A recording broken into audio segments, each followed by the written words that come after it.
Ang ating topic ngayon ay tinatanong ni Michael Larang. Ang tanong niya ay, masarap nga ba sa isang babae na hinahalikan ng kanyang bulaklak ng may bigote? So yan ating pag-uusapan for today's video. Interesado ka bang malaman kung ano ang kasagot? Please keep on watching para bago yan.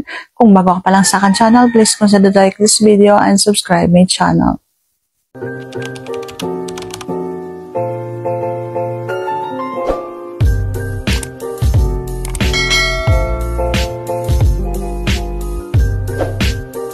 So, masarap nga ba sa isang babae na hinahalikan ng may bigote?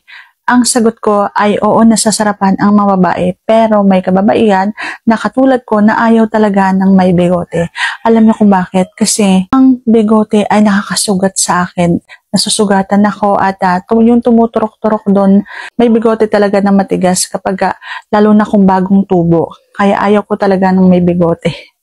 Nadala na ako, kaya may kababaihan talaga na nasasarapan kasi nga dagdag nga naman sa kiliti yun at nakatulong yun para mas lalong mailang isang babae at dagdag talaga yun para mabilis malabasan ng isang babae.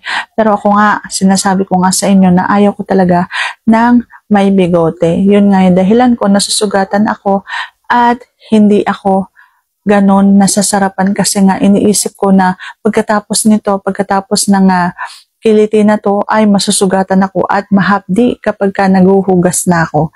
Kaya ayaw ko ng may bigote. So sana nasagot ko ng tama ang itanong, and if you like this video, please consider to like this video and subscribe my channel. Thank you for watching. See you on my next vlog.